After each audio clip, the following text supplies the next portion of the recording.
Hello friends, स्वागत है आपका YouTube channel PYQ with Pankaj पे। आज हम लोग NCERT का 6 से 12 तक का महेश वर्णवाल का ये पूरा कंप्लीट वीडियो देखेंगे, जिसमें पूरा आधुनिक भारत का इतिहास कंप्लीट किया जाएगा। इसे आप अपने अनुसार 1.5 गुना या 2 गुना में भी देख सकते हैं।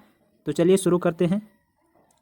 आधुनिक भारत का इतिहास, इसमें सबसे पहले यूरोपीय कंपनी का आगमन कैसे हुआ था उसके बारे में पहले देख लेते हैं।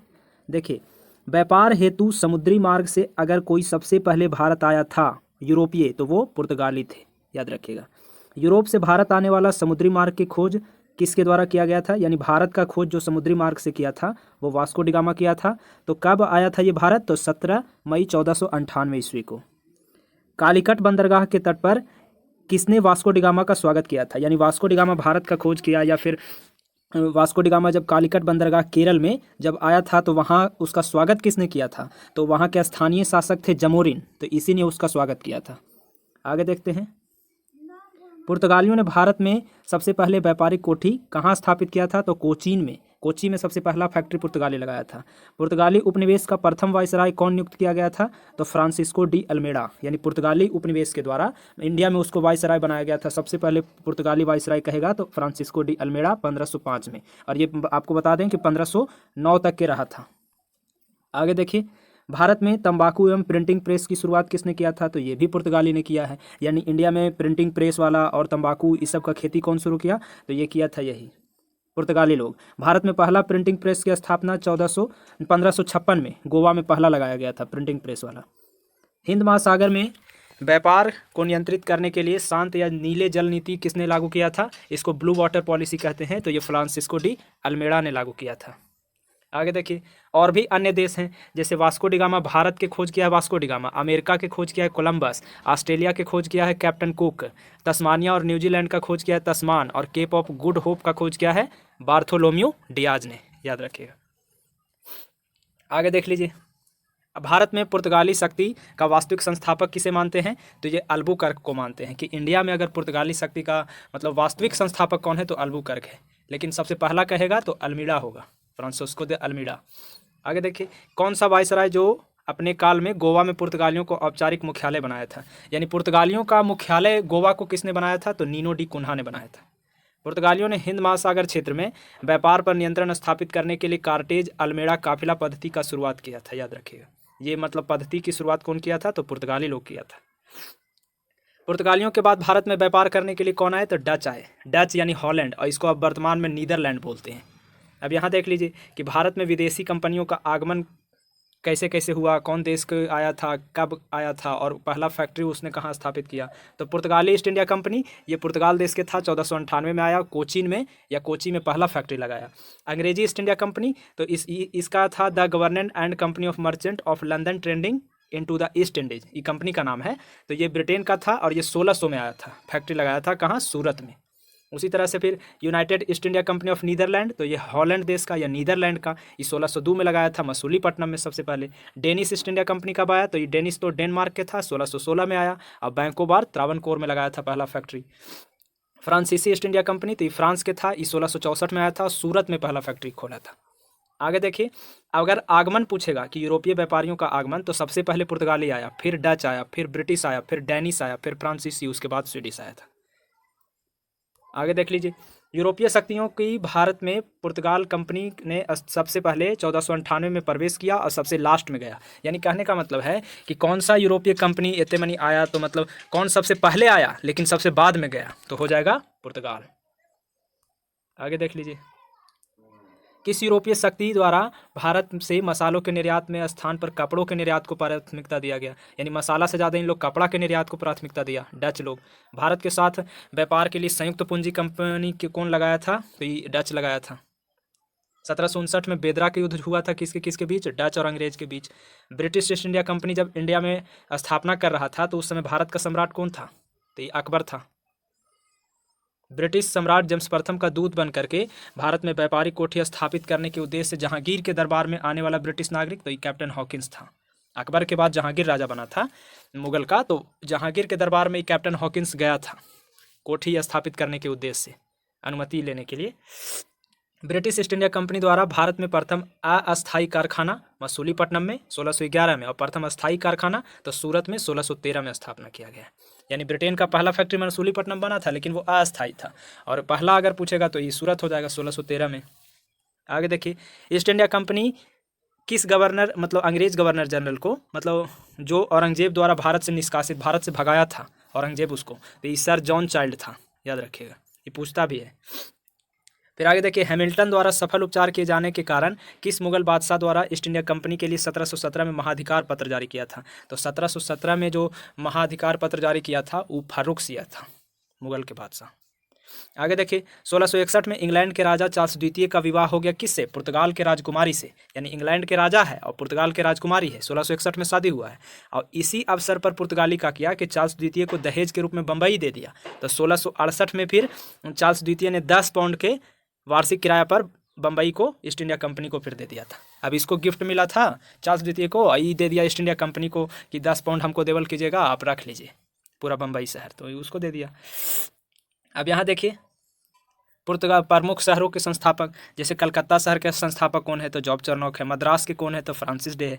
नई दिल्ली के कौन है? तो एडविन लुटियंस और हर्बर्ट बेकर है। बम्बई के कौन है? तो गेरोल्ड डोंगियर है। फिर आगे देखते हैं, यूरोप वासियों के लिए सर्वोत्तम सोरा और अफीम कहाँ से मिलता? तो अपना बिहार से मिलता था, याद रखिएगा। 1664 में फ्रांसीसी कंपनी की स्थापना तो ये कोलबर्ट के प्रयास से हुआ था। 1664 में जो स्थापना हुआ है, फ्रांसीसी ईस्ट इंडिया कंपनी जब बन रहा था तो किसके कार्यकाल में? फ्रांस के उस समय राजा कौन थे? तो लुई 14वां थे। फ्रैंको कैरो के द्वारा भारत में पहला फ्रांसीसी फैक्ट्री कहाँ स्थापित किया गया था? तो सूरत में 1668 में। फ्रांसीसी गवर्नर जब डुप्ले भारत में पहली बार भू क्षेत्र अर्जित करने के उद्देश्य से भारतीय राजाओं के विवाद में भाग लेने की नीति शुरू किया था, ये डुप्ले शुरू किया है। फिर और आगे देखते हैं, फ्रांसीसियों द्वारा फोर्ट लुई नाम का किला कहाँ बनवाया गया था? पांडिचेरी में फ्रांसीसी लोग फोर्ट लुई नाम का किला बनवाया है। पांडिचेरी का पहला फ्रांसीसी गवर्नर कौन था? तो फ्रांको मार्टिन था। पुर्तगालियों को सौली नामक स्थान पर किस अंग्रेज अधिकारी ने पराजित किया था? पुर्तगाली को हरा दिया था। कौन अंग्रेज? तो ये थॉमस बेस्ट था। वांडीवास का युद्ध तो ये अंग्रेज और फ्रांस के बीच में, कब? तो 1760 में। कर्नाटक के युद्ध अंग्रेज और फ्रांस के बीच में हुआ था। पहला कर्नाटक युद्ध कौन संधि से खत्म हो गया? तो एला सापला की संधि से 1748 में। आगे देख लीजिए, अब पहला कर्नाटक के युद्ध 1746 से 48 हुआ था, तो 48 में संधि हो जाएगा। कौन संधि? एला सापला की संधि। एरा में अनिर्णित परिणाम नहीं निकला था। अच्छा, हुआ था किसके बीच? तो ऑस्ट्रिया के उत्तराधिकार के लिए दोनों लड़ गया था। फिर दूसरा हुआ था कब? कर्नाटक युद्ध तो ये 1751 से 55 में, तो ये 55 में फिर संधि हो जाएगा, पांडिचेरी की संधि। एरा में ब्रिटेन मजबूत स्थिति में था, ये कर्नाटक के उत्तराधिकार के लिए हुआ था दूसरा। तीसरा ये 1758 से 63 में, इस सप्तवर्षीय एवं औपनिवेशिक कारण के हुआ था। अच्छा, इसमें कौन संधि से खत्म हुआ? तो 1763 में पेरिस संधि से, इसमें फ्रांस की पराजय हो गया था। फिर आगे देखिए, अंग्रेजी कंपनी का नाम क्या था? तो ये governor and company of merchant of London trading into the East Indies, ये ऊपर भी बताए थे, ये कंपनी का नाम था। अब देखिए, ईस्ट इंडिया कंपनी और बंगाल के नवाब देखते हैं अब हम लोग कि ईस्ट इंडिया कंपनी और बंगाल के नवाब के बारे में क्या क्या होता है। मुगल सम्राट द्वारा स्वतंत्र रूप से बंगाल का अंतिम गवर्नर कौन था? मुगल सम्राट मतलब जिसको सम्राट द्वारा बंगाल के अंतिम गवर्नर तो ये मुर्शिद कुली खान था, यही बंगाल के संस्थापक है। 1717 से 1727 कार्यकाल है। मुर्शिद कुली खान ये अपनी राजधानी ढाका से मुर्शिदाबाद ले गया था। अलवर्दी खान ये यूरोपियों की तुलना मधुमक्खी से किया था कि यूरोपीय, मतलब इसका कहने का मतलब था ना अलवर्दी खान के कि आप यूरोपियों को छेड़िए नहीं, मतलब वो मधुमक्खी के अति छत्ता की तरह है, उसको छेड़िएगा तो वो हर किसी को डसेगा, ये बोल रहा था। फिर आगे देखिए, 1756 में हुआ था, 20 जून 1756 को ब्लैक होल की घटना थी, किसके काल में? तो सिराजुद्दौला के काल में। अली नगर के संधि किसके बीच हुआ था? तो क्लाइव और सिराजुद्दौला के बीच में हुआ था। फिर यहाँ देखिए, भारतवर्ष में ब्रिटिश साम्राज्य के संस्थापक रॉबर्ट क्लाइव को माना जाता है कि इंडिया में ब्रिटिश साम्राज्य की स्थापना कर दिया तो रॉबर्ट क्लाइव कर दिया। जो प्लासी के युद्ध 23 जून 1757 में बंगाल के नवाब सिराजुद्दौला को हरा करके भारत में पहली बार ब्रिटिश प्रभुत्व के नींव रख दिया, याद रखिएगा। प्लासी के युद्ध के समय बंगाल के नवाब का सेनापति कौन था जिसने युद्ध में विश्वासघात किया था? तो मीर जाफर था। इसी के कारण तो सिराजुद्दौला हार गया। प्लासी के युद्ध के समय मुगल बादशाह कौन था? तो आलमगीर द्वितीय था। प्लासी के युद्ध के बाद बंगाल का नवाब कौन था? तो मीर जाफर था। मीर जाफर गद्दारी किया, सिराजुद्दौला को मतलब मरवा दिया और फिर अपने बैठ गया। अब आगे देखिए कि भारत में ब्रिटिश प्रभुत्व की शुरुआत किससे माना, कौन सा युद्ध से? तो ब्रिटिश का प्रभुत्व होना शुरू हो गया प्लासी के युद्ध से 23 जून 1757 से। अब कुछ घटना है, उनकी तिथि है, देखते हैं। जैसे ब्लैक होल घटना कब हुआ, तो 20 जून 1756 को। अलीनगर के संधि कब हुआ, 9 फरवरी 1757 को। प्लासी के युद्ध कब हुआ, 23 जून 1757 को। बक्सर के युद्ध कब हुआ, 22 अक्टूबर 1764 को। इलाहाबाद के पहला संधि कब हुआ, 12 अगस्त 1765 को। इलाहाबाद के दूसरा संधि, तो ये पहला 12 अगस्त के, दूसरा 16 अगस्त के, दोनों 1765 में। बनारस की संधि 1773 में। अब यहाँ देख लीजिए कि 1760 में अंग्रेजों ने मीर जाफर को हटा करके बंगाल का नवाब मीर कासिम को फिर बनाया, और फिर मीर कासिम को हटा करके मीर जाफर को बनाया था। देखिए आगे 22 अक्टूबर 1764 को बक्सर के युद्ध हुआ। एरा में अंग्रेजों ने मीर कासिम, अवध के नवाब शुजा-उद-दौला और दिल्ली के मुगल बादशाह शाह आलम द्वितीय, ये तीनों को पराजित किया था अकेले अंग्रेज। बक्सर के युद्ध, तो बक्सर के युद्ध के समय ब्रिटिश सेना के नेतृत्व कौन कर रहा था, हेक्टर मुनरो कर रहा था। बक्सर के युद्ध के समय बंगाल के नवाब कौन था, मीर जाफर था। बक्सर युद्ध खत्म इलाहाबाद के प्रथम संधि से हुआ है, जरा में मुगल सम्राट शाह आलम द्वितीय था, बंगाल के नवाब निजामुद्दौला था और क्लाइव के बीच में, तीनों के बीच में। इलाहाबाद के दूसरा संधि अगर पूछेगा तो शुजा-उद-दौला के बीच में। और पहला संधि हुआ था शाह आलम द्वितीय और नजमुद्दौला के बीच में, यानी दूसरा संधि अवध के साथ में किया था अंग्रेज। इलाहाबाद के संधि से ही अंग्रेजों को बिहार, बंगाल और उड़ीसा का दीवानी प्रताप मिल गया था। रॉबर्ट क्लाइव को स्वर्ग से सेनानायक, उत्पन्न सेनानायक कहते हैं। रॉबर्ट क्लाइव इलाहाबाद की संधि के बाद बंगाल में द्वैत शासन की स्थापना किया था। उत्तरकालीन मुगल राज्यों के संस्थापक, जैसे बंगाल के संस्थापक कौन है, तो मुर्शिद कुली खान है। कब किया है, तो 1717 से 27 में। हैदराबाद के संस्थापक तो निजामुल मुल्क, इसका एक और नाम है चिनकिलिज खान, ये 1724 में स्थापना किया है। भरतपुर के संस्थापक चूड़ामन और बदन सिंह, ये 18वीं शताब्दी में बनाया है। कर्नाटक के संस्थापक सादुतुल्ला खान, ये 18वीं शताब्दी में। अवध के संस्थापक सआदत खान, इसका एक और नाम है बुरहानुल मुल्क, ये 1722 से 24 में स्थापना किया था। जयपुर के संस्थापक है सवाई जय सिंह, 18वीं शताब्दी में। रुहेल पठान के संस्थापक है मोहम्मद खां बंगस, ये भी 18वीं शताब्दी में। मैसूर के संस्थापक है हैदर अली, ये भी 18वीं शताब्दी में। यहाँ पे एक देख लीजिए कि मतलब 1842 से 44 तक गवर्नर रहे लॉर्ड एलनबरो के कार्यकाल को कुशल अकर्मण्यता की नीति का काल माना जाता है। यानी एलनबरो का जो कार्यकाल था ना 1842 से 1844 तक के, तो इसको कुशल अकर्मण्यता का नीति बोलते हैं। आगे देख लीजिए क्षेत्रीय पंजाब, इसमें क्षेत्रीय राज्य जैसे पंजाब और मैसूर के बारे में देखते हैं। तो सबसे पहले देखिए कि सिख राज्य के संस्थापक कौन है, तो महाराजा रंजीत सिंह है 1799 में। सुकरचकिया मिसल से ही थे, कौन, रंजीत सिंह। लाहौर इनकी राजधानी था रंजीत सिंह का। हम आपको टू द पॉइंट याद करवाने के चलते ऐसे बोल रहे हैं। शाह सूजा, महाराजा रंजीत सिंह को कोहिनूर हीरा किससे मिला था, तो शाह सूजा से। रंजीत सिंह और अंग्रेज के बीच में 1809 में अमृतसर के संधि हुआ था, ये याद रखिएगा। महाराजा रंजीत सिंह एक धर्मनिरपेक्ष शासक थे, इसलिए उन्होंने कहा था कि ईश्वर की इच्छा थी कि मैं सब धर्मों को एक समान देखूं या एक निगाह से देखूं, इसलिए उसने दूसरी आँख की रोशनी ले ली, उससे दूसरी आँख की रोशनी ले ली। अच्छा, मतलब उसका एक आँख फूटा हुआ था, एक आँख था मतलब रंजीत सिंह का, तो यही वो उदाहरण दे दिया कि एक मतलब हम सब धर्म को एक ही निगाह से देखें, एक आँख से देखें। लॉर्ड हार्डिंग प्रथम, तो इसके काल में प्रथम आंग्ल सिख युद्ध हुआ था 1845 में। लाहौर की संधि 1806, तो ये मतलब पहला आंग्ल सिख युद्ध इसी संधि से खत्म हुआ। खड़ग सिंह, ये रंजीत सिंह का उत्तराधिकारी था, खड़ग सिंह।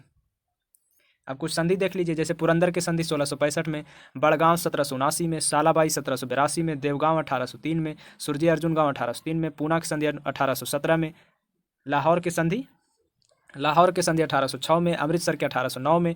और दूसरा आंग्ल सिख युद्ध किसके काल में हुआ था, तो डलहौजी में।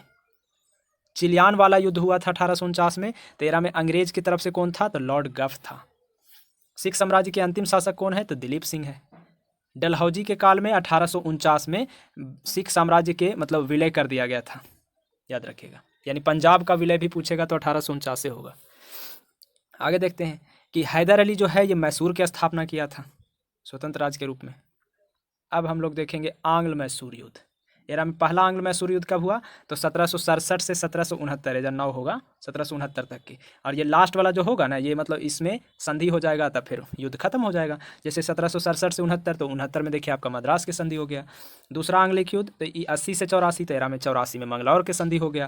तीसरा आंग्ल मैसूर युद्ध 1790 से 92, तो इसमें 92 में श्रीरंगपट्टनम की संधि हो गया। चौथा आंग्ल मैसूर युद्ध 99 में, तो इसमें मैसूर सहायक संधि है। अच्छा, पहला जो आंग्ल मैसूर हुआ था तो उसमें हैदर अली मैसूर की तरफ से था, बंगाल के गवर्नर लॉर्ड वेरेलस्ट था। दूसरा में भी हैदर अली था और अंग्रेज़ के या बंगाल के गवर्नर वारन हेस्टिंग्स था। तीसरा में टीपू सुल्तान था और अंग्रेज़ तरफ से लॉर्ड कॉर्नवालिस था।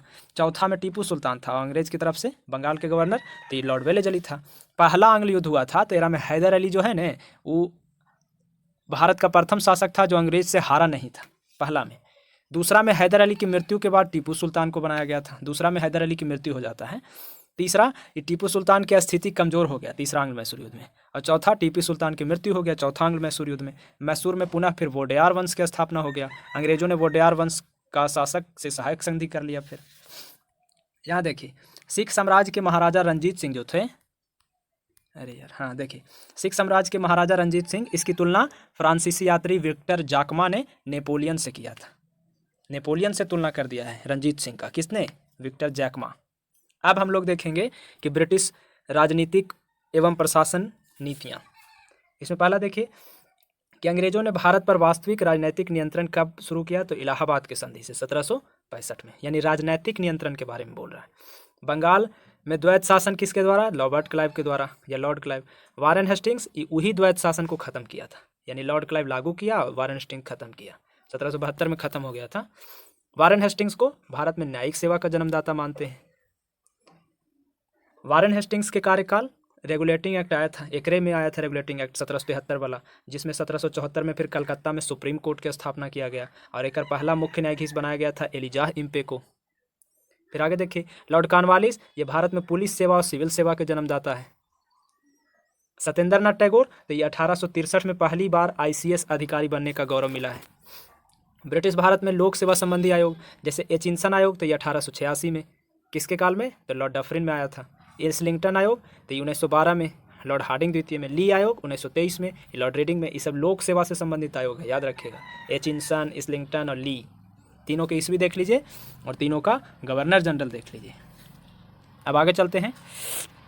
भारत सरकार अधिनियम 1935, इसमें संघीय लोक सेवा आयोग का गठन किया गया, तो ये ली आयोग के सुझाव पर किया गया था। लॉर्ड कॉर्नवालिस, तो ये भूमि सुधार के लिए अस्थायी बंदोबस्त लाया था। लॉर्ड वेलेज अली, तो इस साम्राज्य विस्तार के लिए सहायक संधि प्रणाली की शुरुआत किया था वेलेज अली। हैदराबाद 1798 में, तो ये सहायक संधि स्वीकारने वाला प्रथम राज्य था, 1798 में स्वीकारा था। लॉर्ड डलहौजी, तो ये व्यक्तिगत का सिद्धांत या हड़प नीति लागू किया था।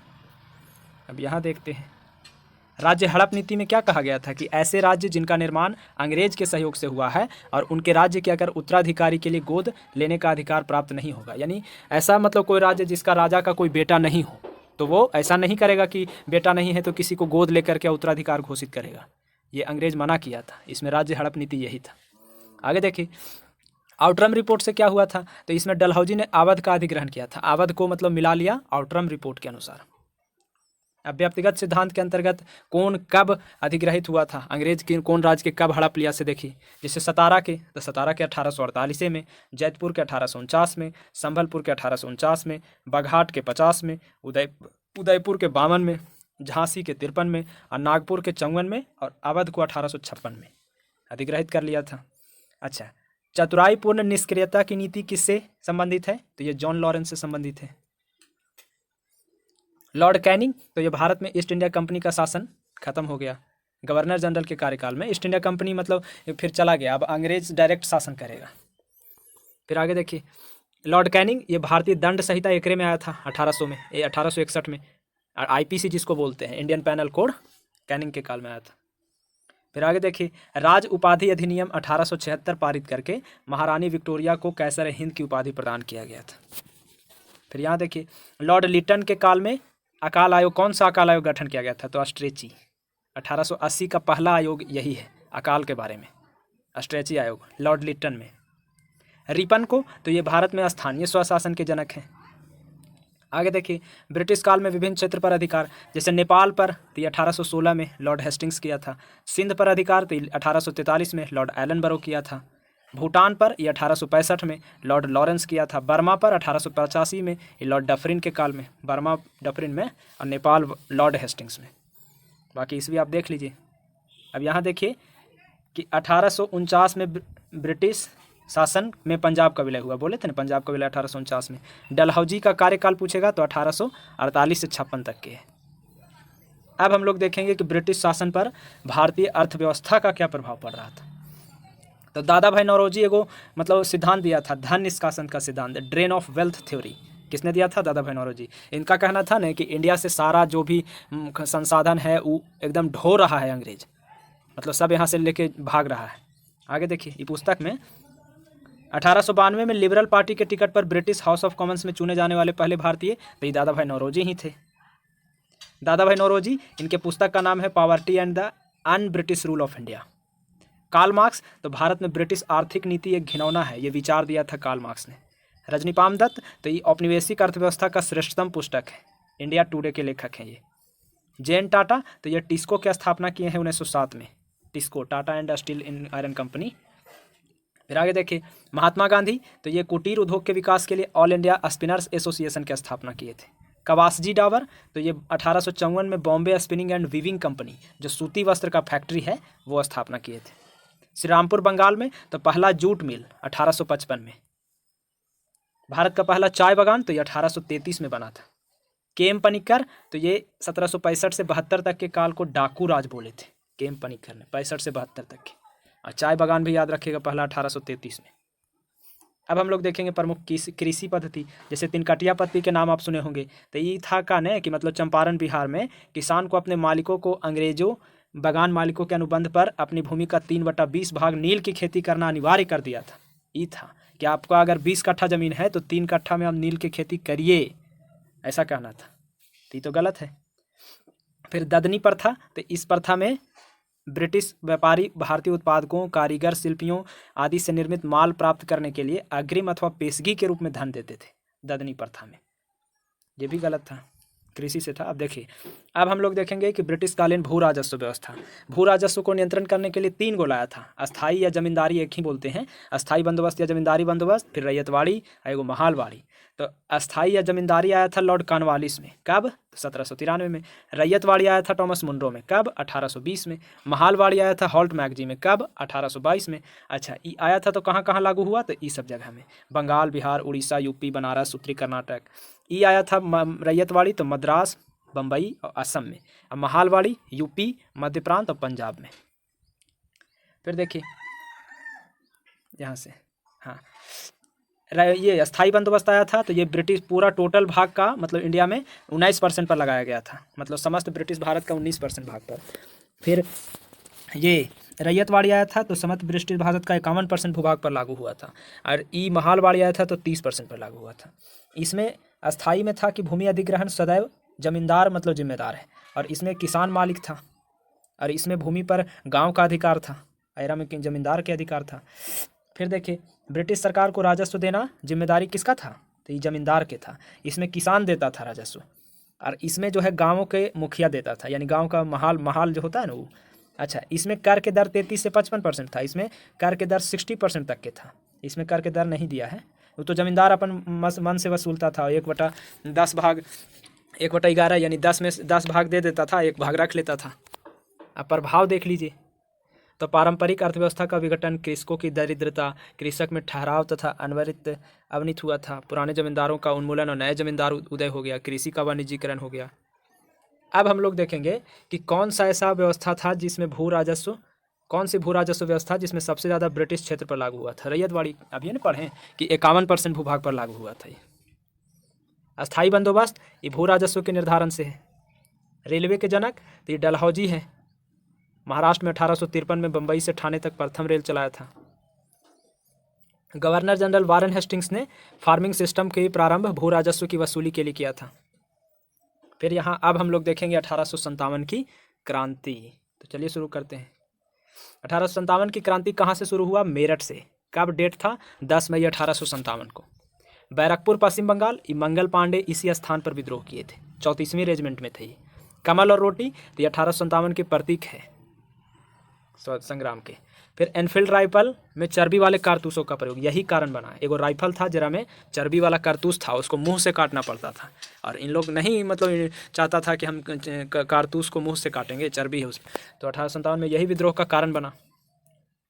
अंग्रेजों के शोषणकारी आर्थिक, राजनीतिक, धार्मिक और प्रशासनिक नीतियों के प्रभाव ने 1857 के विद्रोह को दमन दिया था। उन लोग शोषण कर रहा था एक तरफ से, चाहे वो आर्थिक तरीका से करे, राजनीतिक तरीका से करे या फिर धार्मिक जैसे भी करे। लॉर्ड कैनिंग ये 1857 के विद्रोह के समय भारत का गवर्नर जनरल था। पामस्टन तो ये 1857 के विद्रोह में ब्रिटिश प्रधानमंत्री यही था, ब्रिटिश के प्रधानमंत्री पामस्टन था। सैनिकों का दिल्ली के लाल किला पर पहुंचना तो ये 1857 की पहली घटना, मतलब उससे रिलेटेड। अवध ये हो गया कि 1857 के विद्रोह में सबसे ज़्यादा सैनिक अवध के था। यहाँ देख लीजिए 1857 में किसने इलाहाबाद को आपातकालीन मुख्यालय बनाया था, तो लॉर्ड कैनिंग बनाया था। फिर केंद्रीय संगठन की कमी और सुनियोजित रणनीति नहीं होने के कारण 1857 का विद्रोह हम लोगों का असफल हो गया। बेगम हजरत महल तो ये लखनऊ में 1857 की केंद्रीय क्रांति का नेतृत्व किया था। लखनऊ से बेगम हजरत महल थी। वाराणसी में तो ये लक्ष्मीबाई का जन्म वाराणसी में हुआ है, ये भी मतलब महत्वपूर्ण भूमिका निभाई थी। रानी लक्ष्मीबाई अंतिम युद्ध में किसने हराया था, अंतिम युद्ध में किसने पराजित किया, हीरोज इसको हराया था लास्ट में, लक्ष्मीबाई को। मनीराम दत्त तो असम से 1857 की क्रांति में नेता था।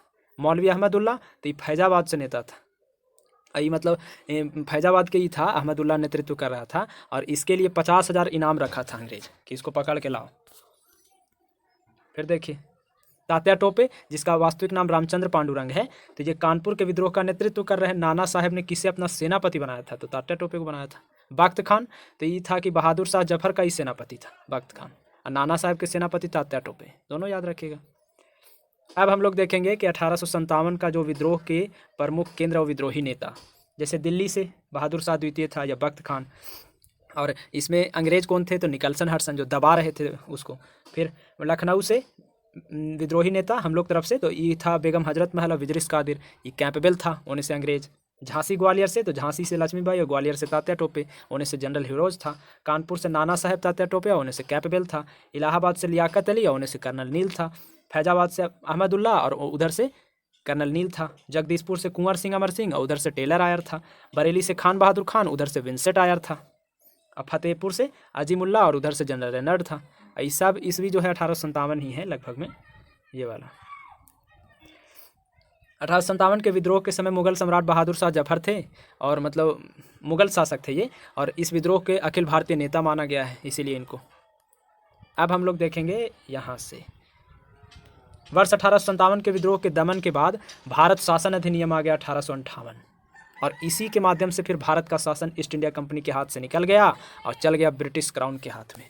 अब कंपनी यहाँ से ख़त्म, अब कहाँ चल गया, ब्रिटिश क्राउन के हाथ में चल गया।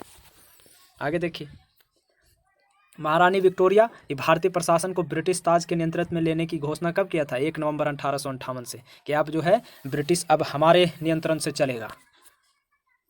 मतलब ब्रिटिश का अब हम, ब्रिटिश ईस्ट इंडिया कंपनी अब ख़त्म हो गया, अब हम नियंत्रण करेंगे। आगे देख लीजिए पील आयोग तो ये 1857 के विद्रोह को दबाने के लिए भारतीय सेना का पुनर्गठन के लिए किस आयोग का गठन किया गया था, तो पील आयोग का।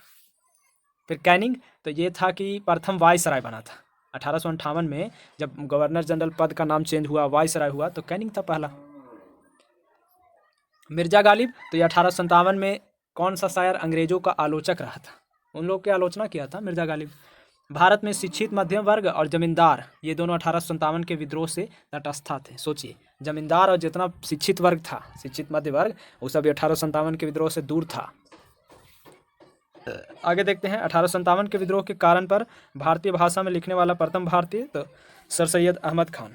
विद्रोह पर मतलब भारतीय भाषा में इसके कारण को लिखा है, पुस्तक भी है इसका, सैयद अहमद खान का। आगे देखिए 1857 के विद्रोह में बिहार का नेतृत्व जगदीशपुर के कुंवर सिंह किया था। 1857 में स्वतंत्रता संग्राम में अंग्रेज के सबसे ज़्यादा सहायता ग्वालियर के सिंधिया वंश किया था। बताइए, ये तो गलत है, अंग्रेज की सहायता किया था। 1857 पर कुछ पुस्तक है, जैसे द ग्रेट रिबेलियन के लेखक Ashok Mehta, first war of independence के लेखक बी.डी. सावरकर, 1857 के लेखक S N. Sen, sepoy mutiny of the revolt of India के लेखक 1857 का R C. Majumdar, history of Indian mutiny के लेखक टी.आर. होम्स, रिबेलियन 1857 के लेखक पी.सी. जोशी और causes of the Indian revolt के लेखक सर सैयद अहमद खान। अब चलिए यहाँ देख लेते हैं 1857 के विद्रोह की स्वतंत्रता की पहली लड़ाई किसने कहा था, तो बी.डी. सावरकर। बी.डी. सावरकर बोला कि 1857 का विद्रोह है ये स्वतंत्रता का पहला लड़ाई है। 1857 के विद्रोह को एक षड्यंत्र कौन कहा था? तो आउट्रम और टेलर ने कहा था। अच्छा, आरसी मजूमदार ने क्या कहा 1857 के बारे में? कि तथाकथित ये प्रथम राष्ट्रीय स्वतंत्रता संग्राम न प्रथम और न ही राष्ट्रीय स्वतंत्रता संग्राम है, ये बोला था। एस.एन. सेन क्या कहा? तो भारतीय संविधान स्वाधीनता आंदोलन का सरकारी इतिहासकार कौन है? तो एस.एन. सेन है, याद रखिएगा। मतलब इंडिया का जो स्वाधीनता आंदोलन है उसका मतलब सरकारी इतिहासकार है। आगे देखते हैं, 1857 के विद्रोह पर आधारित मत कौन कोची कहा है? एस.एन. सेन का कहना है कि जो कुछ धर्म के लिए लड़ाई के रूप में शुरू हुआ वह स्वतंत्रता संग्राम के रूप में फिर खत्म हुआ। अशोक मेहता कहता है कि 1857 का विद्रोह एक राष्ट्रीय था, मतलब स्वरूप इसका राष्ट्रीय था। बी.डी. सावरकर कहता है कि मतलब एक सुनियोजित राष्ट्रीय स्वतंत्रता संग्राम है ये। आरसी मजूमदार तो ऊपर देखवे किए कि तथाकथित न प्रथम राष्ट्रीय संग्राम, न ही प्रथम और न ही राष्ट्रीय और न ही स्वतंत्रता संग्राम था। जॉन लॉरेंस तो ये पूर्णतः सिपाही विद्रोह बतलाया था। डिजराइली तो ये राष्ट्रीय विद्रोह बतलाया था, डिजराइली। रॉबर्टसन तो ये केवल सैनिक विद्रोह तथा तात्कालिक चर्बी युक्त कारतूस के कारण हुआ, ही बोला था। टी.आर. होम्स तो सभ्यता और बर्बरता का संघर्ष बताया था। टेलर और ट्रम तो ये हिंदू और मुसलमान का षड्यंत्र बता दिया था अंग्रेजों के खिलाफ में। रीज तो ईसाई धर्म अंधों के विरुद्ध एक युद्ध था, ये बोला था। हाँ, रानी लक्ष्मीबाई की मृत्यु पर हीरोज कहा था कि भारतीय विद्रोहियों में अकेली पुरुष थी वो, याद रखिएगा। अब हम लोग देखेंगे भारतीय किसान एवं जनजातीय विद्रोह की, मतलब कुछ जनजाति लोग भी विद्रोह किए थे और किसान भी। तो पहला देखिए, 19वीं शताब्दी के दौरान बहावी आंदोलन का मुख्य केंद्र कहाँ था? तो पटना था। 1857 के बाद बंगाल में कौन सा विद्रोह हुआ? नील विद्रोह। कब? 1859 से 60 में। आदिवासी नेता जगत पिता के नाम से किसको जानते हैं? तो बिरसा मुंडा को। बिरसा मुंडा को धरती आबा भी कहते हैं, ये भी याद रखिएगा। संथाल विद्रोह ये 1855 से 56 का नेतृत्व कौन किया था? सिद्धू कान्हू ने किया था। इस विद्रोह को हुल विद्रोह के नाम से जाना जाता है, संथाल को। वंदे मातरम के रचयिता बंकिम चंद्र चटर्जी। सन्यासी विद्रोह का उल्लेख आनंद मठ में है, जो चटर्जी लिखा है। हो विद्रोह कब हुआ? 1820 से 21 में। संभलपुर में जो ब्रिटिश विरोधी विद्रोही के नेता कौन थे? तो सुरेंद्र साई थे। महाराष्ट्र में रामोसी कृषक जो जत्था हुआ उसमें बलवंत फड़ की स्थापना किया था। कुक्का आंदोलन का नेतृत्व किसने किया? तो राम सिंह, 1840 से 72। उलगुलान विद्रोह तो ये बिरसा मुंडा से रिलेटेड है।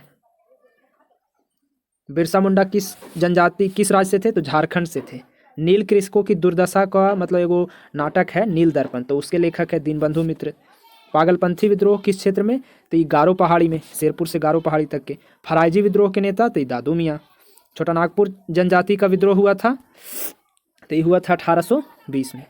मुंगेर के बड़हिया ताल विद्रोह तो ये बकास्त भूमि की वापसी की मांग के लिए। कोल विद्रोह 1831-32 में नेतृत्व तो ये बुद्धो भगत ने किया था। मानव बलि प्रथा या मोरिया का निषेध करने के कारण अंग्रेजों के खिलाफ खोंड जनजाति ने किया था, याद रखिए। खोंड जनजाति, मानव बलि प्रथा जो था ना उसका विद्रोह, उसके खिलाफ खोंड जनजाति लड़ा था। मुंडा विद्रोह तो ये 1899 में हुआ था। 1855 में संथाल ने अंग्रेज के वो कमांडर था उसको हरा दिया था, मेजर बारो को संथालों ने हराया था। सन्यासी विद्रोह का दमन तो वारेन हेस्टिंग्स। आगे देख लेते हैं, दमन किया था सन्यासी विद्रोह का। अब हम लोग देखेंगे कुछ जनजातीय विद्रोह और मतलब उसके प्रभावित क्षेत्र, जैसे चुआर विद्रोह के। तो चुआर के नेतृत्व करता जगन्नाथ थे और कहाँ प्रभावित हुआ था? तो बंगाल में। चुआर विद्रोह बंगाल में, नानभूम और वीरभूम में। इसलिए आप देख लीजिएगा, याद होता है तो कर लीजिएगा। हो विद्रोह तो ये राजा पराहत थे, सिभूम और छोटा नागपुर में। भील विद्रोह तो ये सेवाराम थे नेता और खानदेश में हुआ था। खासी विद्रोह तो ये तीरथ सिंह, मुकुंद सिंह और बार मानिक था नेता, खासी पहाड़ी असम और मेघालय में। कोल विद्रोह तो ये बुद्धो भगत और गंगा नारायण, छोटा नागपुर झारखंड में। रंपा विद्रोह के नेता तो सीताराम राजू, आंध्र प्रदेश में। खोंड विद्रोह तो ये चक्र बिश्नोई, उड़ीसा में। संथाल विद्रोह तो ये सिद्धू कान्हू, राजमहल पहाड़ी, बंगाल में। मुंडा विद्रोह तो बिरसा मुंडा, ये छोटा नागपुर में। और एक ठो और है ये भील विद्रोह तो ये दौलत सिंह, बांसवाड़ा, डूमरपुर, दक्षिणी राजस्थान में। अब पावना विद्रोह जो 1873 से 76 में हुआ था, एकर नेता थे ईशान चंद्र राय और शंभुपाल एवं केशव चंद्र राय थे। अब यहाँ देखिए कि वेलुथम्पी ने अंग्रेजों के खिलाफ जो नेतृत्व किया था तो वो केरल में, यानी वेलुथम्पी वाला विद्रोह जो हुआ था वो केरल में हुआ था। भील द्वारा मध्य प्रदेश और महाराष्ट्र में अंग्रेजों के खिलाफ क्रांति शुरू हुआ था। गडकरी विद्रोह का केंद्र कहाँ है? तो कोल्हापुर है। जनजातीय लोगों के या आदिवासी शब्द का प्रयोग किसने किया? कि जनजातीय लोग आदिवासी है, ये किसने बताया? तो ठक्कर बप्पा। खैरवार आदिवासी आंदोलन 1874 में। मोपला विद्रोह तो ये केरल मालाबार तट में। अब हम लोग यहाँ देख लेते हैं, गोविंदगिरी ने मेवाड़, बंगाल और आसपास के क्षेत्र में निवास करने वाले भीलों में सामाजिक सुधार के लिए लसोड़िया आंदोलन की शुरुआत किया था। हाँ, अहोम विद्रोह तो ये असम में 1828 से 35 में, राम सिंह के नेतृत्व में कुक्का आंदोलन, ये भगत जवाहरमल इसके द्वारा, सेन के स्वाही भले ही। महाराष्ट्र में कौन सा विद्रोह, तो भील विद्रोह। बिरसा मुंडा तो ये एकेश्वरवाद की स्थापना पर जोर दिया था या बल दिया था। अब हम लोग कुछ मैप के तरीका से देख लेंगे पूरा विद्रोह। जैसे पहला देख लीजिए, यहाँ से चलते हैं, बड़ा कर लेते हैं। उसके बाद पहले हम लोग ये देखेंगे झारखंड वाला, ये पूरा झारखंड देख लीजिए। यहाँ वाला देख रहे हैं झारखंड का, तो कोल विद्रोह 1831, बुद्धो भगत नेता थे। संधाल विद्रोह सिद्धू कान्हू, वही वाला ऊपर जो हम पढ़ा है वो बोले हैं ना, वही वाला यहाँ है। खैरवार विद्रोह 1874 में, मुंडा विद्रोह झारखंड में, ताना भगत 1914 में जतरा भगत नेता थे। युआन जुआंग रन नायक भी झारखंड में। अब यहाँ देख लीजिए असम वाला, अहोम विद्रोह 28 में, गोमदर कुंवर। खासी विद्रोह 1828 से 33, एकर नेतृत्व तीरथ सिंह किया था। फिर यहाँ देख लीजिए पंजाब वाला, तो कुक्का विद्रोह 1840 से 72, जवाहरमल और बालक सिंह, राम सिंह कुक्का, ये सब। अब हम लोग देखते हैं गुजरात में, तो कच्छ विद्रोह हुआ था, भारतमल और झरेझा। फिर बघेरा विद्रोह भी गुजरात में। अब देखते हैं हम लोग भील विद्रोह, तो ये राजस्थान में।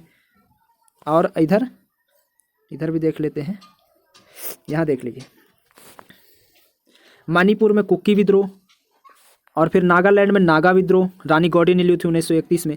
अच्छा, फिर यहाँ चेरो विद्रोह ये हुआ था बिहार में, भूषण सिंह 1801 में। फिर अब देखते हैं बिहार में, यहाँ है बहावी आंदोलन भी बिहार में। चेरो असम में हुआ है जी, चेरो ये असम में था, चेरो विद्रोह। असम का एक विद्रोह ऊपर भी छूट गया है, ये भी देख लीजिए।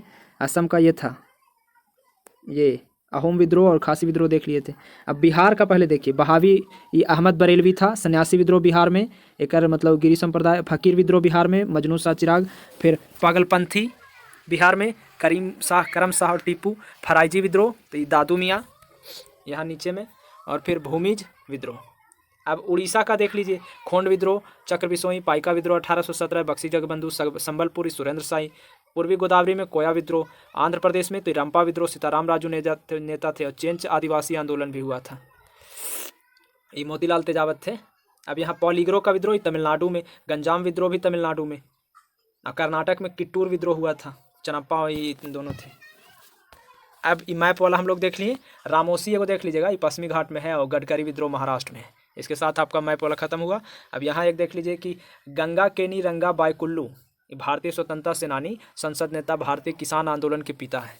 हाँ, ये याद रखिएगा कि भारतीय किसान आंदोलन के पिता किसको मानते हैं, तो बायकुल्लू को, गांगेनेनी बायकुल्लू।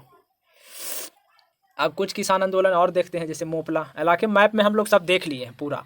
मोपला मालाबार केरल में, ये अंग्रेज द्वारा नई व्यवस्था इसे, एकर नेता हाजी। नील विद्रोह ये बंगाल में, दिगंबर विश्वास, विष्णु विश्वास। पाबना विद्रोह ये भी बंगाल में, ईशान चंद्र राय, शंभू पाल और केशव राय। दक्कन विद्रोह ये महाराष्ट्र में और सोलापुर सतारा जिला में, बाला साहब देशमुख। और ये इधर कारण है, सो देख लीजिएगा। चंपारण विद्रोह 1917 में, तो ये महात्मा गांधी नेतृत्व किए थे। खेड़ा विद्रोह 1918 में, ये खेड़ा गुजरात में, महात्मा गांधी और पटेल दोनों थे। फसल खराब हो गया था, फिर भी मालगुजारी वसूल करना चाहता था। अवध किसान आंदोलन, ये प्रतापगढ़, रायबरेली, फैजाबाद, सुल्तानपुर यूपी में।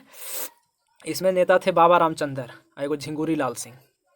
एक का आंदोलन 1921-22 में, तो ये बाराबंकी, हरदोई, बहराइच, चित्तापुर में, ये मदारी पासी इसके नेता थे। मोपला विद्रोह तो ये दूसरा चरण में मालाबार में हुआ, तो अली मुदलियार थे। बारदोली सत्याग्रह तो इस सूरत का मतलब बारदोली तालुका था, ये पटेल जो इसके नेता है बारदोली के। पंजाब में किसान आंदोलन तो सोहन सिंह भाकन्ना, ज्वाला सिंह, तेज सिंह, मास्टर हरि सिंह, ये सब था। तेभागा आंदोलन, तेभागा हुआ था मिदनापुर बंगाल में। अच्छा, कंपाराम, भवन सिंह और मूली सिंह था। तेलंगाना आंदोलन तेलंगाना में 1946-51 में सामूहिक नेतृत्व था। भारत की स्वतंत्रता के बाद भूदान आंदोलन का नेतृत्व विनोबा भावे किया था। अब हम लोग देखेंगे कि भारत में शिक्षा का विकास कैसे कैसे हुआ है। तो पहला देख लीजिए, सबसे पहले कलकत्ता में मदरसा की स्थापना वारेन हेस्टिंग्स में।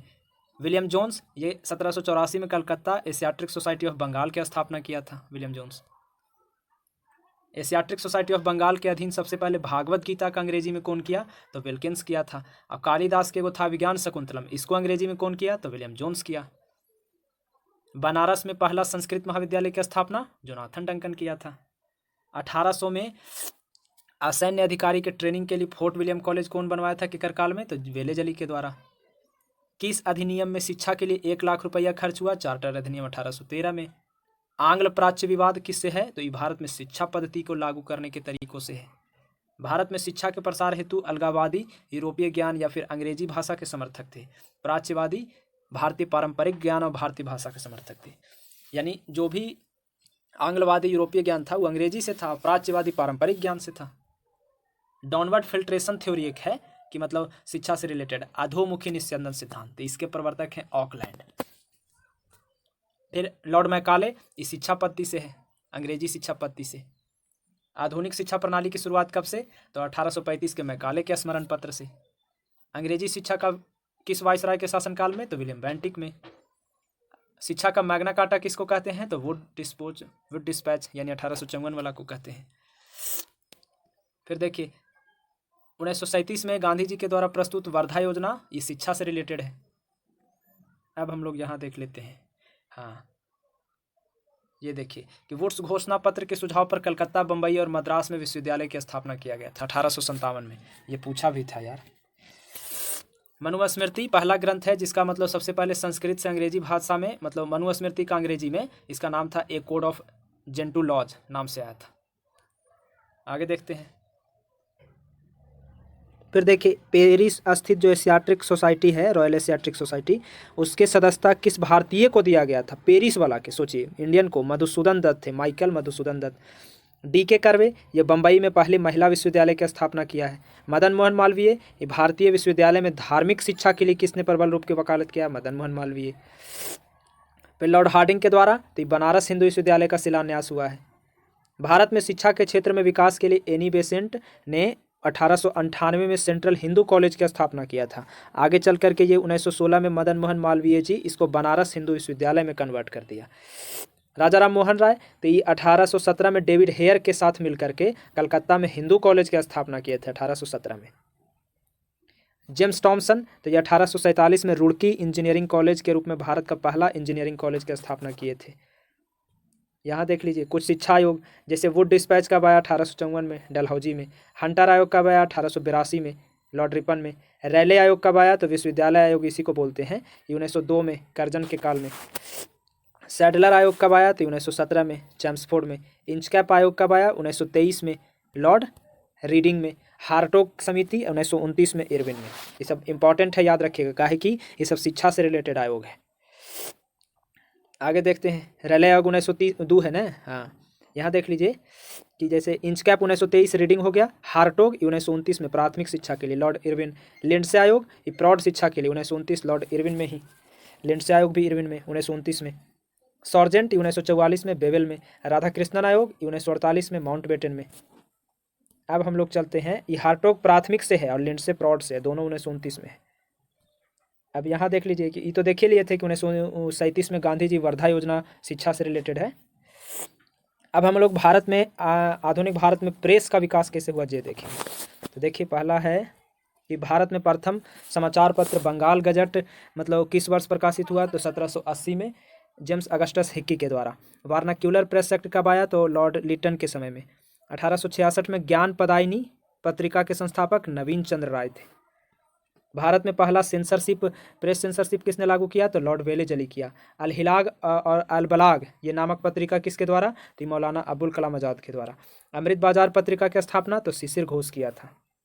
रामानंद चटर्जी और बंगाली भाषा में संपादित मॉडर्न रिव्यू पत्रिका कहाँ से प्रकाशित किया जाता है? तो कलकत्ता से। 1878 का वार्नाक्यूलर प्रेस एक्ट जो रिपन लाया था वो 1882 में रद्द कर दिया गया, इसीलिए मतलब प्रेस का मुक्तिदाता रिपन को कहते हैं। 1878 में लाया था लिटन लेकिन रद्द किया है रिपन।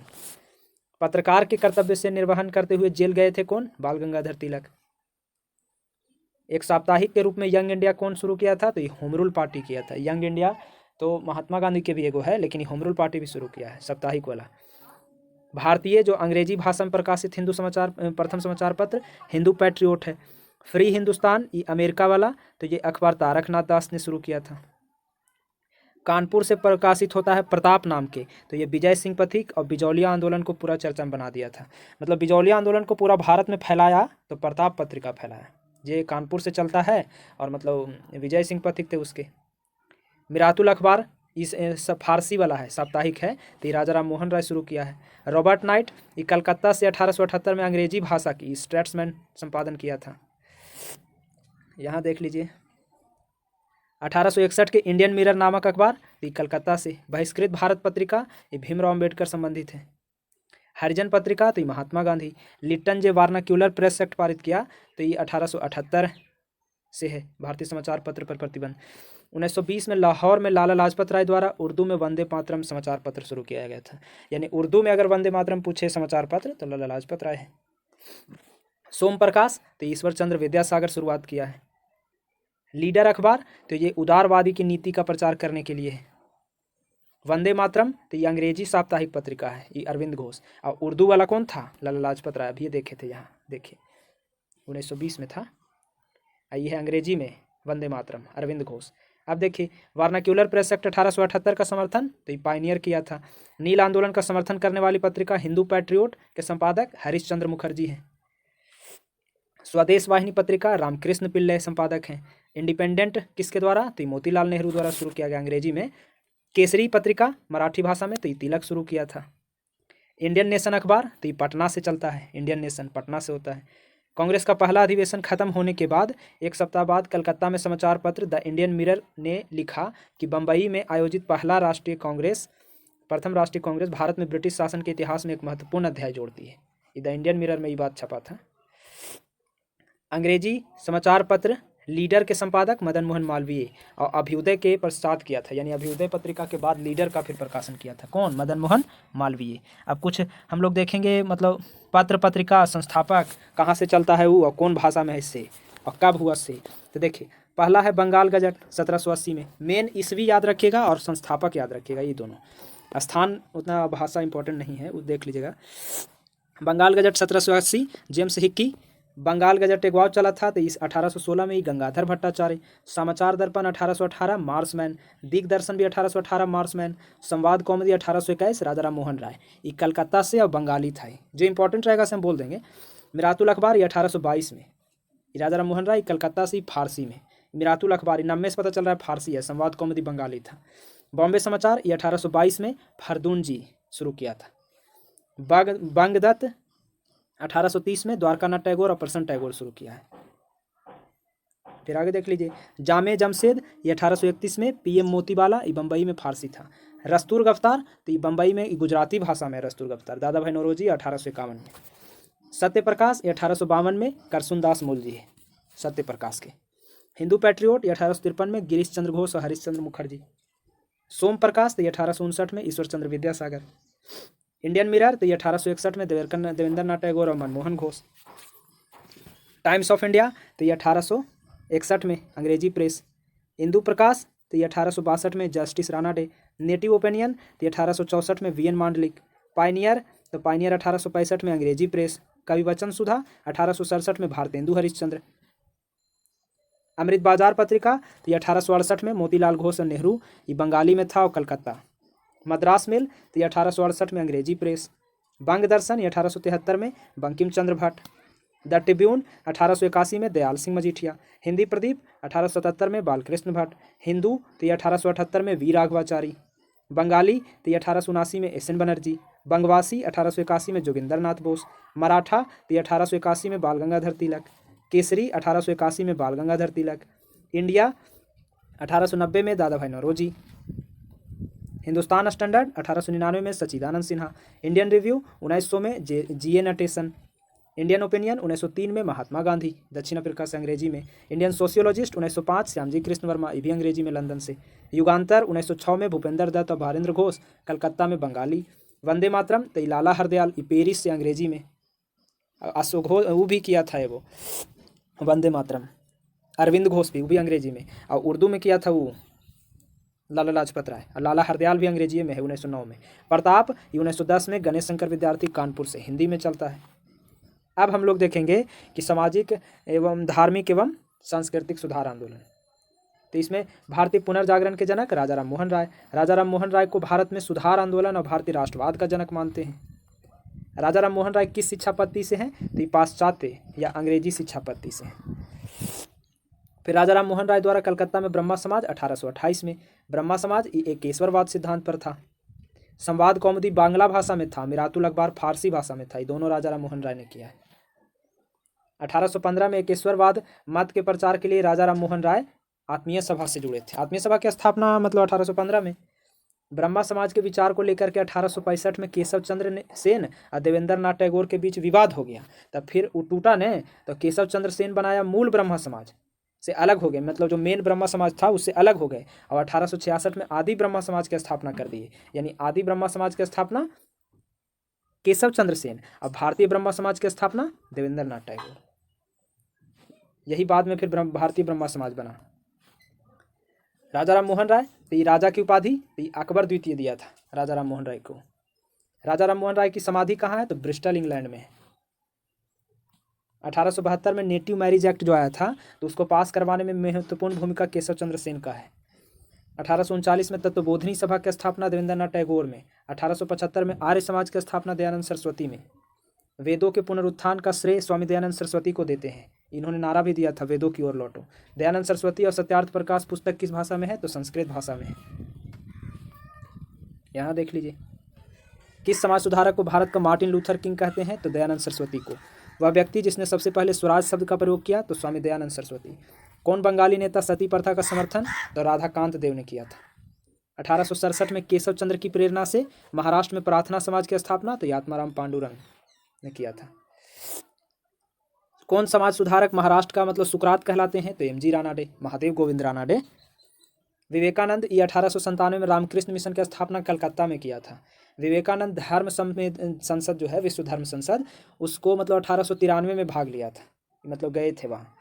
सिस्टर निवेदिता कौन थी? तो विवेकानंद की शिष्या है, इसको मार्गरेट नोबेल भी बोलते हैं। सिस्टर निवेदिता विवेकानंद की चेला। 19वीं शताब्दी के उत्तरार्ध में नव हिंदूवाद के सर्वश्रेष्ठ प्रतिनिधि तो विवेकानंद ही थे। न्यूयॉर्क में थियोसॉफिकल सोसाइटी की स्थापना 1875 में। थियोसॉफिकल सोसाइटी का इंडिया में मुख्यालय कहाँ है? तो अडयार में, इंडिया में पूछ रहा था। भारत में थियोसॉफिकल सोसाइटी किसके प्रयत्न से? तो एनी बेसेंट के प्रयत्न से। यंग बंगाल के प्रवर्तक हेनरी विवियन डेरेजियो। विधवा पुनर्विवाह को कानूनी रूप कौन दिलवा दिया? तो ईश्वर चंद्र विद्यासागर के प्रयास से। 1851 में नौरोजी फरदोंजी, दादाभाई नौरोजी, एसएन बंगाली, कामा, इस सब के सहयोग से रहनुमाई माजदान सभा गठित किया गया था। इस सभा के संदेश को पारसी समाज तक पहुंचाने के उद्देश्य से पत्रिका एगो रस्तूर गिरफ्तार भी शुरू किया था इन लोग। 1873 में ज्योतिबा फूले सत्यशोधक समाज की स्थापना किया है, दलित जाति के कल्याण के लिए। अब यहाँ देखेंगे हम लोग कि आज़ादी के बाद मौलाना आज़ाद भारत के पहले शिक्षा मंत्री बने और विश्वविद्यालय अनुदान आयोग की स्थापना किए थे। अब हम लोग देखेंगे कि मतलब ब्राह्मणों को सर्वोच्चता की चुनौती देने के लिए आत्मसम्मान आंदोलन किसके द्वारा? तो वी रामास्वामी नायकर द्वारा। ब्राह्मण के सर्वोच्चता की, ब्राह्मण सर्वोच्च है, इस बात को चुनौती दिया था वी रामास्वामी नायकर, पेरियार। राधा स्वामी सत्संग के संस्थापक तो शिवदयाल सिंह। गुलामगिरी पुस्तक के लेखक Jyotiba Phule. Servant of India society के गोपाल कृष्ण गोखले।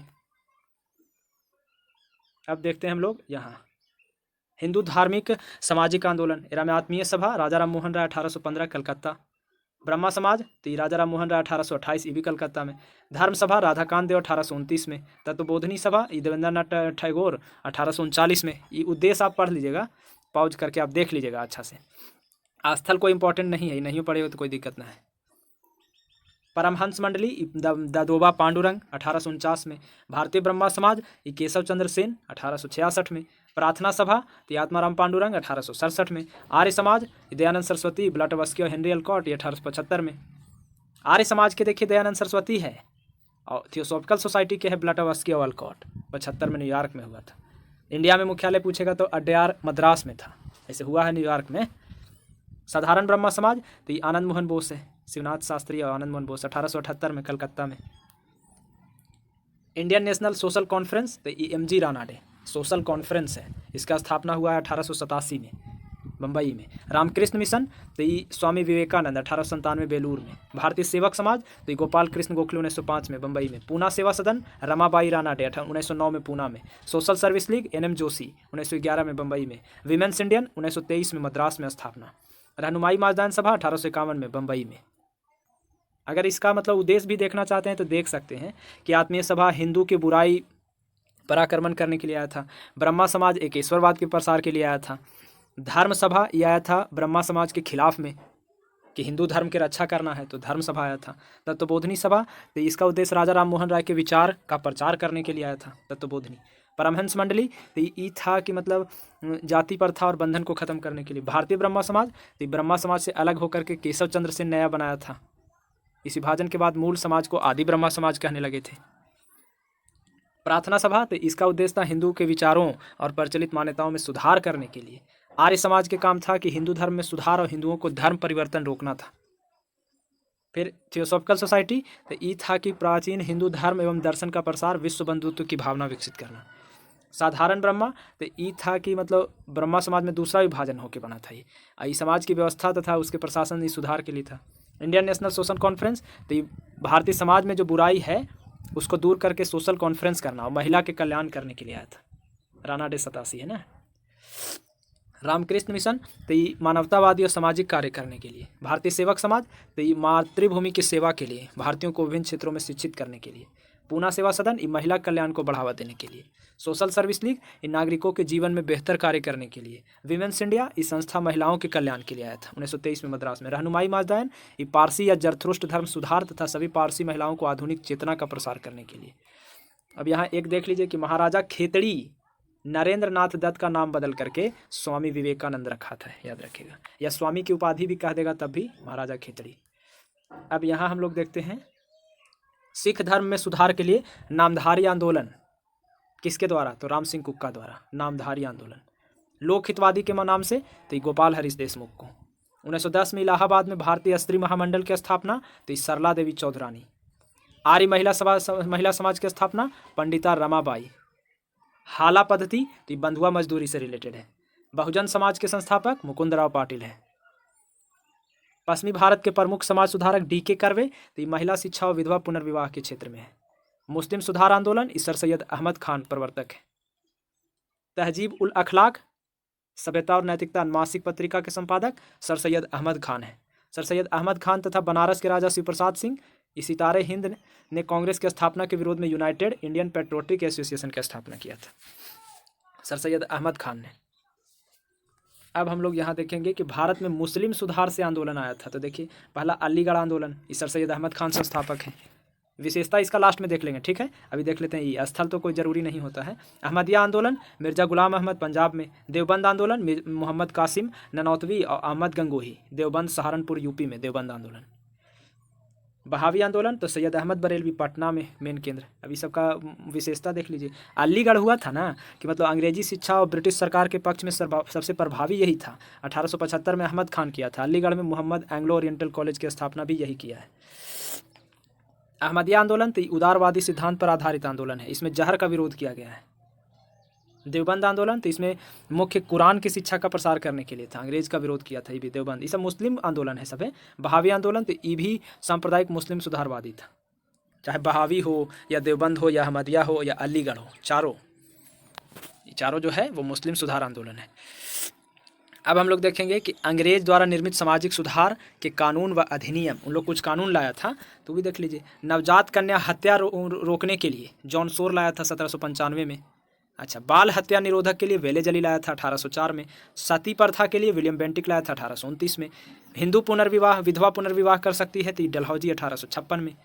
सम्मति आयु अधिनियम लेंसडाउन में 1891 में। शारदा एक्ट लॉर्ड इरविन में 1929 में। हिंदू महिला संपत्ति अधिनियम लॉर्ड ऑकलैंड में 1937 में। दास प्रथा प्रतिबंध एलनबरो में 1943 में। अब आगे देख लेते हैं। भारतीय राष्ट्रीय कांग्रेस इलाहाबाद अधिवेशन जो था वो 1888 में जॉर्ज यूले, ये एक ब्रिटिश था, वो अध्यक्षता किया था, सोचिए। अब हम लोग देखेंगे प्रमुख राजनीतिक संस्थाएं, कौन कौन सा राजनीतिक संस्था। तो सबसे पहले देखिए लैंड होल्डर सोसाइटी, ये 1838 में स्थापना द्वारकानाथ टैगोर द्वारा। ये भारत का पहला राजनीतिक संस्था है लैंड होल्डर सोसाइटी। फिर यहाँ 1867 में इंग्लैंड में ईस्ट इंडिया एसोसिएशन बनाए थे दादा भाई नौरोजी। भारत संघ के संस्थापक सुरेंद्र नाथ बनर्जी, ईस्ट इंडिया एसोसिएशन के दादा भाई नौरोजी थे। सुरेंद्र नाथ बनर्जी पहले भारतीय थे जो इंडियन सिविल सर्विस से बर्खास्त किए गए थे। सोच लीजिए, हटा दिया गया था इनको।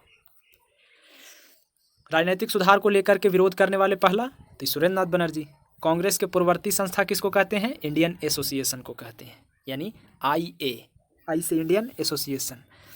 1875 को इंडियन लीग की स्थापना शिशिर घोष किया था।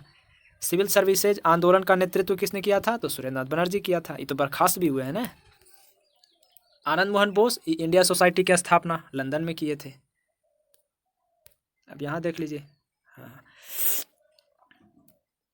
कांग्रेस की स्थापना से पहले राजनीतिक संस्थाएं, तो जैसे कांग्रेस के पहले ही सपाटी बनल था कौन कौन? देखिए, लैंड होल्सा सोसाइटी तो बहुत पहले है, 1838 में Dwarkanath Tagore. British India society William Adams 1839 में। Bengal east India British India society George Thomson 1843 में। British Indian association Debendranath Tagore Radhakant Dev 1851 में। बॉम्बे एसोसिएशन दादा भाई नौरोजी 1852 में। मद्रास नेटिव एसोसिएशन गुजलू नेसुर चट्टी 1852 में। East India association Dadabhai Naoroji 1866 में। पूना सार्वजनिक सभा तो गणेश वासुदेवन जोशी एम.जी. रानाडे 1870 में। इंडिया सोसाइटी तो आनंद मोहन बोस 1872 में। इंडिया सोसाइटी, हाँ। अब ये देखिए, इंडियन एसोसिएशन यही कांग्रेस का पूर्ववर्ती संस्था है। ये आनंद मोहन बोस और सुरेंद्र नाथ बनर्जी बनाया था 1876 में कलकत्ता में। नेटिव प्रेस एसोसिएशन तो सुरेंद्र नाथ बनर्जी 1877 में। मद्रास महाजन सभा तो आनंद चार्लू और राघवाचारी 1884 में मद्रास महाजन सभा। बॉम्बे प्रेसिडेंसी एसोसिएशन तैयबजी और फिरोज शाह मेहता बदरुद्दीन तैयबजी 1885 में बम्बई में। ये सब कांग्रेस के पहले था। उसके बाद फिर कांग्रेस की भी स्थापना हो जाता है 1885 में। अंबेडकर ने अपनी पुस्तक वेटिंग फॉर ए वीज़ा में जातिगत भेदभाव के शिकार होने की घटना वर्णित किया है। अब भारतीय राष्ट्रीय कांग्रेस देखते हैं। 1885 में कांग्रेस की स्थापना हो गया था। कौन किया था? ए.ओ. होमू किया था। पहला अधिवेशन 28 दिसंबर 1885 को। पहला अध्यक्ष तो वोमेश चंद्र बनर्जी। कांग्रेस के प्रथम अधिवेशन पुणे में आयोजित हुआ था, लेकिन उस समय पुणे में बीमारी हो गया प्लेग नाम के, तो इसलिए पहला अधिवेशन फिर पुणे न होकर के मुंबई में हुआ है। दूसरा अधिवेशन की अध्यक्षता दादा भाई नौरोजी किया था। स्वराज को राष्ट्रीय मांग बनाया कौन? नौरोजी बनाया था। कांग्रेस की स्थापना के समय वायसराय कौन था? डफरिन था। कांग्रेस को सूक्ष्मदर्शी अल्पसंख्यक जनता का प्रतिनिधि कहते हुए मजाक किसने उड़ाया था? डफरिन ने उड़ाया था। प्रारंभ में भारतीय राष्ट्रीय कांग्रेस का नाम भारतीय राष्ट्रीय संघ रखा गया था और बाद में इसका दादा भाई नौरोजी नाम चेंज किया, सुझाव दिया कि इसको भारतीय राष्ट्रीय संघ नहीं भारतीय राष्ट्रीय कांग्रेस रखो। भारतीय राष्ट्रीय कांग्रेस पर प्रार्थना, याचना और विरोध की राजनीति का आरोप बाल गंगाधर तिलक लगाया था। लाल बाल पाल त्रिगुट के नेता लाला लाजपत राय थे। बाल गंगाधर तिलक को कभी भी भारतीय राष्ट्रीय कांग्रेस का अध्यक्ष नहीं चुना गया था, यानी तिलक कभी नहीं बने हैं अध्यक्ष। लखनऊ अधिवेशन 1916 वाला हो रहा था ना, इसमें बाल गंगाधर तिलक नारा दिए थे, स्वराज मेरा जन्मसिद्ध अधिकार है और इसे मैं लेकर रहूँगा। और यही बोले थे कि यदि हम मेढक की तरह साल में एक बार टर्राएंगे तो भारतीय को सफलता कभी नहीं मिलने वाला है, तिलक ही बोला था। यहाँ देख लीजिए। कांग्रेस के प्रमुख तथ्य जैसे प्रथम अध्यक्ष बनर्जी थे, डब्ल्यू.सी. बनर्जी। मुस्लिम अध्यक्ष बदरुद्दीन तैयबजी। यूरोपीय अध्यक्ष जॉर्ज यूले। महिला अध्यक्ष एनी बेसेंट और भारतीय महिला अध्यक्ष तो सरोजिनी नायडू। अब कांग्रेस ना तो लोगों द्वारा प्रेरित था और न ही यह उनके द्वारा सोचा या योजनाबद्ध किया गया था। ये कौन कहा था? तो सर सैयद अहमद खान कहा था। यह किसने कहा था कि कांग्रेस पतन के लिए लड़खड़ा रही है और मेरी सबसे बड़ी अभिलाषा है कि जब तक मैं भारत में हूँ कांग्रेस को शांतिपूर्ण समाप्ति में सहयोग करना है। ये कर्जन बोला था कि लड़खड़ा रही है। सुरेंद्र नाथ बनर्जी एक कांग्रेस के स्थापना अधिवेशन में उपस्थित नहीं थे। सुरेंद्र नाथ बनर्जी नहीं थे उस अधिवेशन में।